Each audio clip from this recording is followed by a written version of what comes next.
অমঙ্গলা, তুই কি কেঁদেছিস? আরও তোকে কাঁদাবো, কান্নার তো আরও বাকি আছে। কালকে আরও একটা ধামাকা ভিডিও আসছে। হ্যাঁ রে, মিথ্যা কথা বলে বলে নিজেকে সৎ প্রমাণ করা। ওয়েট করো, কান্নার এখনও অনেক কিছু বাকি আছে। কাঁদছিলে না কালকে? ও কান্না কিছুই নয়, আরও কাঁদবে। কেন বলো তো?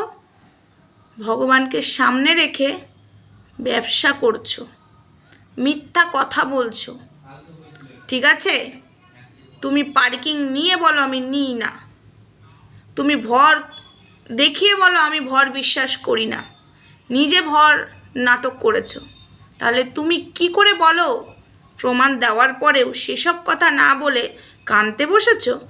কান্নার আরও কিছু বাকি আছে, এইটুকু তোমাকে আমি বলে গেলাম। তুমি আরও কাঁদবে, আরও কাঁদবে। সেদিন তুমি কাউকে পাবে না, তোমার পরিবার তোমার পাশে থাকবে না। তখন কি বলবো বলো তো? তুমি পাপ করেছো, সে পাপের ভাগিদার আমরা নই। তোমাকে বারণ করেছিলাম, তুমি তো শোনোনি। এটাই বলবে, তোর পাপের ভাগিদার তোর পরিবার নেবে না, তোর কষ্টটা তোকেই ভোগ করতে হবে। আর সেদিন তোর পাশে কেউ থাকবে না, এটা গ্যারেন্টি দিয়ে বলে গেলাম। দে তোরা উলুর ধ্বনি কৃষ্ণ কালী মায়ের জন্য, দে তোরা উলুর ধ্বনি সব দেবতার জন্য। জয় গুরু বামদেব, জয় মাতার হর হর মহাদেব, জয় শিবশম্ভু।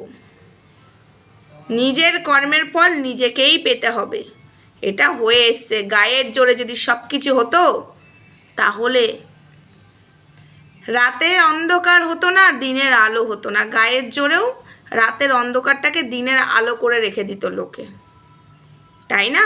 প্রকৃতির মার, জানো তো, ভগবানের মারে আওয়াজ হয় না। এইটুকু তোমাকে বলে রাখলাম। কান্নার অনেক কিছু বাকি আছে।